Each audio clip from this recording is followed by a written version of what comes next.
Today, the California Civil Rights Department announced that a federal court has ruled Grimmway Farms discriminated against disabled farm workers by forcing them onto unpaid leave. Eyewitness News reporter Michelle Roldan breaks down the court ruling and tells us what Grimmway Farms has to say. Michelle. That's right. The case was originally filed 4 years ago, and the California Civil Rights Department director calls the court's ruling a major victory for disability rights and for farm workers across the state.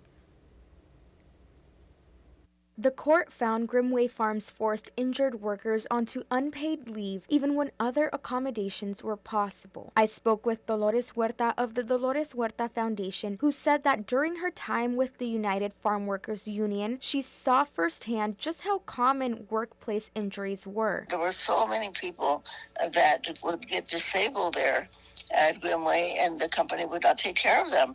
And not only that, but they had very unsafe working conditions. This, of course, because they did not have good, safe working conditions, a lot of people ended up getting injured. She also told me she believes one of the reasons for these issues is that when Grimmway Farms bought out smaller carrot companies, it didn't continue the labor agreements those workers once had. In California, injured workers first receive temporary disability in about 2/3 of their average weekly pay if they can't return to work. They're also entitled to medical treatment through the workers' comp carrier, and if they're left with long-term limitations, they may qualify for permanent disability benefits. So this applies to any worker, whether they are farm workers or not. I spoke with Beatriz Trejo, a certified workers' compensation specialist at Cohn Clark. She reviewed the case and says Grimmway Farms wasn't properly following the interactive process, the system designed to help injured workers get the accommodations they need. An example given here is that of 199 employees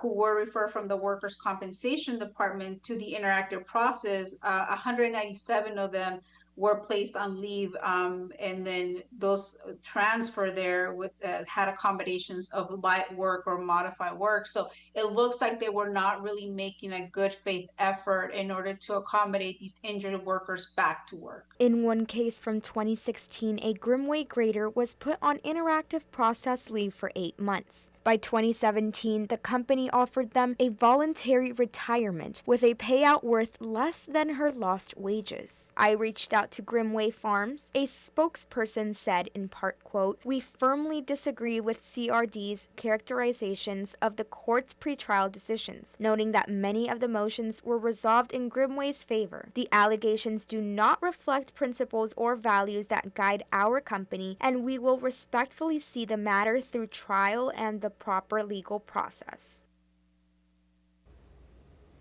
As the case moves to trial, the court will decide on damages and possible relief for hundreds of farm workers. A trial date has not yet been set. In studio, Michelle Roldan, Eyewitness News.